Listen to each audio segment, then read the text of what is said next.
मानव अधिकार जो चैप्टर है, एक टॉपिक है यूपीवी में। एक क्वेश्चन तो इससे पक्का रहता है।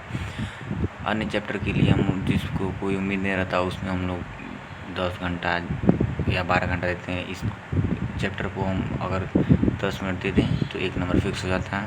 देखिए, मानव अधिकार जो हरिंदर सर पढ़ाए हैं उन्हीं का PDF है। राष्ट्रीय मानव अधिकार आयोग गैर संवैधानिक संस्था है, लेकिन सांविधिक संस्था है। सांविधिक मतलब विधिक संस्था है और संसदीय विधि द्वारा इसको गठन किया जाता है। मानव अधिकार मानव होने के नाते प्राप्त अधिकार, जन्म से प्राप्त होता है मानव अधिकार। ठीक, जाति, लिंग, राष्ट्रीयता, धर्म आदि के आधार पर बिना भेदभाव के प्राप्त अधिकार होता है। नेल्सन मंडेला का कथन, लोगों को उनके मानवाधिकार से वंचित करना उनकी मानवता को चुनौती देना है। लोगों को उनके मानवाधिकार से वंचित करना उनकी मानवता को चुनौती देना है। UDHR मानव अधिकारों का सार्वभौम घोषणा। UDHR international covenant on civil and political rights plus international covenant on economic, social and cultural rights, दोनों का संयुक्त रूप है मानवाधिकारों का सार्वभौम घोषणा। UN महासभा द्वारा 10 दिसंबर 1948 को अपनाया। UN की 183वीं बैठक में मानवाधिकार दिवस 10 दिसंबर को मनाया जाता है और तीसरा सत्र में UN के नोट मानवाधिकार का जनक प्रो हेनकिन है। UDHR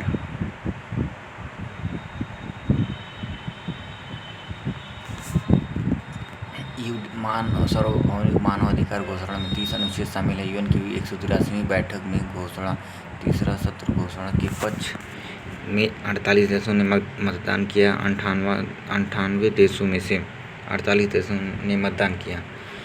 इंग्लिश एंड फ्रेंच द्विभाषी दस्तावेज के तौर पर अपनाया गया है। इसमें आधिकारिक अनुवाद चीनी, रूसी, स्पेन में है। ठीक, गिनीज बुक ऑफ रिकॉर्ड द्वारा 298 अनुवादों के साथ सर्वाधिक अनुवादित दस्तावेज बन गया है। UDHR सर्वाधिक अनुदित दस्तावेज द्वारा 23 तक 555 भाषाओं में अनुवाद हो चुका है। ठीक, UDHR देखिए, इसमें आर्टिकल 30 होते हैं, जिसमें से आर्टिकल 1 क्या कहता है, सभी मनुष्य स्वतंत्र एवं समान पैदा हुए हैं, उनके साथ समान व्यवहार किया जाना चाहिए, यानी कि सब कोई एक है, यानी कि आर्टिकल 1 मतलब सब कोई एक है। आर्टिकल 2 भेदभाव, देखिए दो इसमें आ रहा ना, भेदभाव से मुक्ति। ठीक, 3 जीन, इसमें आ रहा जीवन। गुलामी 4 चारा, किसी को चारा खिलाना उलाना गुलामी का काम है, तो 4 आर्टिकल 4। आर्टिकल 5 यातना, 5 यातना, इसमें देखिए 5 थोड़ा छुप रहा ना, यह 5 जैसा दिख रहा है, तो 5 अनुच्छेद 5 में यातना से मुक्ति। 6 कानून के समक्ष मान्यता, व्यक्ति के रूप में मान्यता, देखिए समझ आ रहा है 6 मतलब 6। 7 विधि के समक्ष समता, देखिए समता आ रहा है, 7 से समता। 8 न्याय तक पहुँच, अच्छा 8 कैसा दिख रहा है, रिंग जैसा दिख रहा है, तो कैसे कोई पहुँचेगा, रिंग से ही पहुँचेगा। 9 मनमानी हिरासत से संरक्षण, कोई निगेटिव सेंस में आ रहा है ना, तो 9। 10 निष्पक्ष सुनवाई, मतलब कोई दास नहीं है, सब कोई एक बराबर, सबका निष्पक्ष सुनवाई होगा। ठीक, आर्टिकल 11 में क्या कर रहा है, दोषी साबित होने तक निर्दोष मानना। आर्टिकल 12 क्या कर रहा है, निजता। आर्टिकल 13 आवाजाही एवं निवास की स्वतंत्रता। 13 मतलब टायर। 14 शरण का अधिकार। 14 ठीक। आर्टिकल 15 राष्ट्रीयता का अधिकार। आर्टिकल 16 विवाह एवं परिवार बसाने का अधिकार।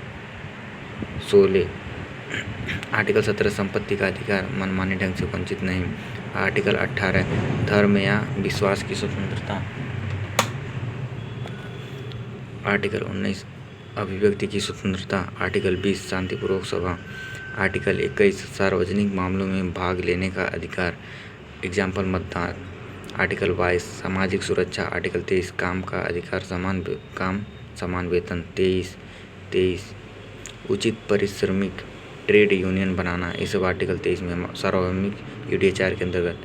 आर्टिकल 24 आराम का अधिकार, काम के घंटे छुट्टियाँ, इसमें आता आर्टिकल 24 में, मतलब 24 घंटा कोई काम ही नहीं करेगा तो आर्टिकल 24। आर्टिकल 25 पर्याप्त जीवन स्तर का अधिकार, कपड़े, भोजन, आवास, चिकित्सा, मातृत्व। आर्टिकल 26 शिक्षा का अधिकार। आर्टिकल 27 सांस्कृतिक, कलात्मक और वैज्ञानिक जीवन में भाग लेने का अधिकार। आर्टिकल 28 स्वतंत्र एवं निष्पक्ष दुनिया का अधिकार। आर्टिकल 29 अपने समुदाय के प्रति कर्तव्य। आर्टिकल 20 मानवाधिकार अहस्तांतरणीय है। किसी भी व्यक्ति अथवा संस्था को यूडीएचआर में प्राप्त अधिकार को नष्ट करने का अधिकार नहीं है, किसी भी। 30 अब देखिए राष्ट्रीय मानवाधिकार आयोग। इससे पहले हम लोग पढ़े थे अंतर्राष्ट्रीय। ये क्या था? ये था जो राष्ट्रीय मानवाधिकार आयोग। हाँ ठीक। राष्ट्रीय मानवाधिकार आयोग संरचना: एक अध्यक्ष होता है, 5 पूर्णकालिक सदस्य होते हैं, 7 पदेन सदस्य होते हैं। गठन 12 अक्टूबर 1993 में हुआ था। पहले 4 सदस्य थे, 1 महिला सदस्य को बढ़ाया गया। अब 7 पदेन सदस्य पहले 4 थे, ठीक। कुल सदस्य 1 + 5 + 7 13 होते हैं वर्तमान में, पहले 9 होते थे। अध्यक्ष कौन हो सकता है? पूर्व न्यायाधीश, मुख्य या अन्य न्यायाधीश। पूर्णकालिक सदस्य 5।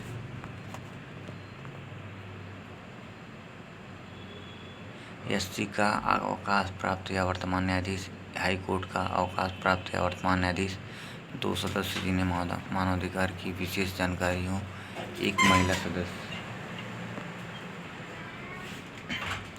पदेन में 7 सदस्य होते हैं। सुप्रीम कोर्ट आयोग का अध्यक्ष, एसटी आयोग का अध्यक्ष, अल्पसंख्यक आयोग का अध्यक्ष, राष्ट्रीय महिला आयोग का अध्यक्ष, ओबीसी आयोग का अध्यक्ष, बाल अधिकार संरक्षण आयोग का अध्यक्ष, दिव्यांगजन आयुक्त। अध्यक्ष एवं सदस्यों की नियुक्ति राष्ट्रपति द्वारा 6 सदस्यीय चयन समिति की सिफारिश पर। प्रधानमंत्री अध्यक्ष, गृह मंत्री, लोकसभा अध्यक्ष, राज्यसभा उपसभापति, लोकसभा में विपक्ष का नेता, राज्यसभा में विपक्ष का नेता, ठीक है। और अध्यक्ष एवं सदस्यों का कार्यकाल 3 वर्ष या 70 वर्ष। 2019 से पहले 5 वर्ष या 70 वर्ष। अध्यक्ष एवं सदस्य को हटाने की प्रक्रिया: आधार, असमर्थता, साबित कदाचार, राष्ट्रपति द्वारा सुप्रीम कोर्ट की रिपोर्ट के आधार पर। राज्य मानवाधिकार आयोग। अध्यक्ष कौन होता है? हाई कोर्ट का सेवानिवृत्त न्यायाधीश। सदस्य 2 होते हैं, हाई कोर्ट का वर्तमान रिटायर्ड न्यायाधीश, मानव अधिकार विशेषज्ञ और 1 सचिव होता है, ठीक। नियुक्ति: राज्यपाल द्वारा चयन समिति के आधार पर। त्यागपत्र राज्यपाल को दे सकता है, ठीक। 6 सदस्य होते हैं चयन समिति में। मुख्यमंत्री, राज्य गृह मंत्री, विधानसभा अध्यक्ष, विपक्ष का नेता, विधान परिषद सभापति एवं उपसभापति। यूपी राज्य मानवाधिकार आयोग का स्थापना 7 अक्टूबर 2002 को किया गया था। यूपी राज्य मानवाधिकार आयोग का स्थापना 7 अक्टूबर 2002 को किया गया था।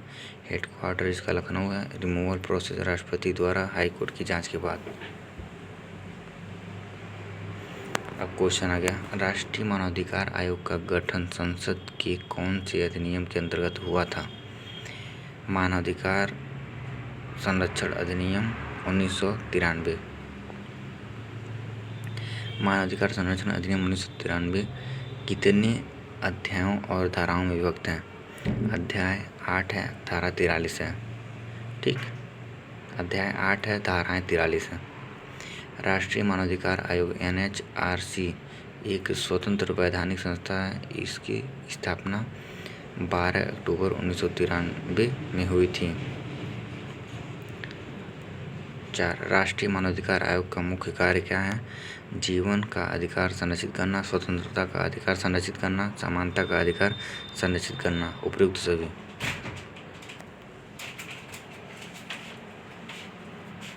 राष्ट्रीय मानवाधिकार आयोग के प्रथम अध्यक्ष कौन थे? न्यायमूर्ति रंगनाथ मिश्र। मानव अधिकार किसी भी सुसंस्कृत समाज की उन्नति के लिए होते हैं मूल आधार। मानवाधिकार की किस धारा के अंतर्गत आयोग संबंधी कार्यों का उल्लेख किया गया? धारा 12। राष्ट्रीय मानवाधिकार आयोग का प्रधान कार्यालय कहाँ स्थित है? दिल्ली। राज्य मानवाधिकार आयोग की किस सूची से संबंधित मामलों की जांच करता है? राज्य सूची और समवर्ती सूची दोनों। राष्ट्रीय महिला आयोग अधिनियम कब पारित हुआ था? 1990 में। राष्ट्रीय महिला आयोग अधिनियम कब पारित हुआ था? 1990 में। राष्ट्रीय मानवाधिकार आयोग में अध्यक्ष सहित कुल कितने सदस्य होते हैं? 13। 157। राष्ट्रीय मानवाधिकार आयोग के अध्यक्ष और सदस्यों की नियुक्ति की जाती है राष्ट्रपति द्वारा। राज्य मानवाधिकार आयोग के अध्यक्ष और सदस्यों की नियुक्ति की जाती है राज्यपाल द्वारा। मानव अधिकार संरक्षण संशोधन विधेयक 2019 के अनुसार आयोग के अध्यक्ष के रूप में नियुक्त हो सकता है भारत का मुख्य न्यायाधीश, उच्चतम न्यायालय का मुख्य न्यायाधीश, दोनों। राष्ट्रीय मानवाधिकार आयोग की सिफारिशों की प्रकृति कैसी होती है? सलाहकारी। किसी भी व्यक्ति को मानव अधिकार कब से प्राप्त होता है? जन्म से। मानव अधिकार का सार्वभौमिक घोषणा कब किया गया था? 10 दिसंबर 1948। इसको UDHR कहते हैं। 30 इसमें अनुच्छेद है। मानवाधिकार का मैग्ना कार्टा किसे कहते हैं? मानवाधिकारों का सार्वभौमिक घोषणा UDHR 10 दिसंबर 1948। राष्ट्रीय मानवाधिकार का अधिनियम कब पारित हुआ था? 12 अक्टूबर 1993।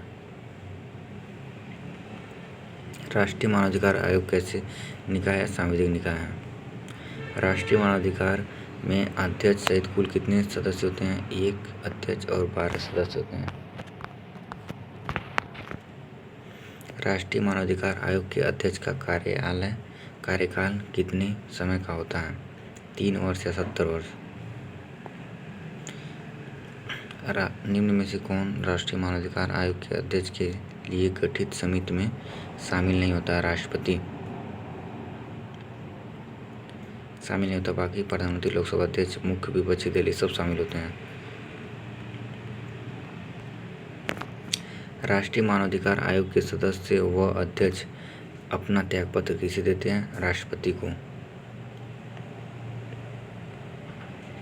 राष्ट्रीय मानवाधिकार आयोग के सदस्यों के रूप में अन्य आयोगों के अध्यक्ष भी शामिल होते हैं। राष्ट्रीय महिला आयोग के अध्यक्ष, बाल अधिकार संरक्षण आयोग के अध्यक्ष, राष्ट्रीय अनुसूचित जाति और जनजाति अध्यक्ष। ठीक। 27 नंबर क्वेश्चन, मानवाधिकार संरक्षण अधिनियम 1993 कितने अध्यायों और धाराओं में विभक्त है? अध्याय 8 है, धारा 43 है। राष्ट्रीय मानवाधिकार आयोग निम्न में से कौन कार्य करता है? मानवाधिकार उल्लंघनों की जांच करना, जेलों और बंदी गृहों के जाकर वहां की स्थिति का अध्ययन करना और इसके बारे में सिफारिश करना, मानवाधिकारों के उल्लंघन के सभी कारणों की समीक्षा करना। राज्य मानवाधिकार आयोग किस सूची से संबंधित है? बी और सी दोनों। मतलब राज्य सूची एवं समवर्ती सूची। राष्ट्रीय मानवाधिकार आयोग के सदस्यों का कार्यकाल कितना होता है? 3 वर्ष या 70 वर्ष।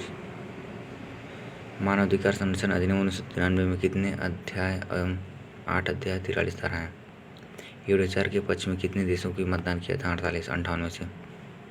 लोगों को उनके मानवाधिकार से वंचित करना, उनकी मानवता को चुनौती देना है, कथन किसका है? नेल्सन मंडेला का। UDHR के किस अनुच्छेद में आराम का अधिकार है? आर्टिकल 24। UN कौन सी बैठक में 183 नेशनल ह्यूमन राइट काउंसिल के अध्यक्ष एवं सदस्यों की नियुक्ति समिति कितने सदस्य हैं? 6। देखिए NHRC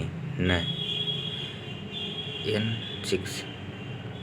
निम्न में से कौन राष्ट्रीय मानवाधिकार आयोग का प्रधान सदस्य नहीं होता है? सुप्रीम कोर्ट का अवकाश प्राप्त न्यायाधीश पूर्णकालिक सदस्यों में शामिल होता है।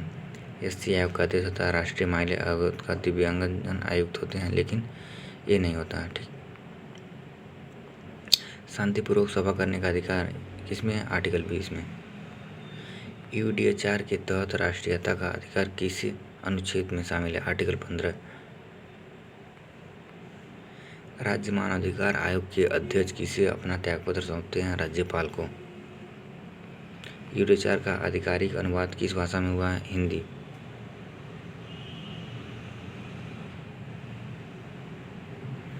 मानवाधिकारों की सार्वभौम घोषणा के किस अनुच्छेद में शरण का अधिकार शामिल है? 14।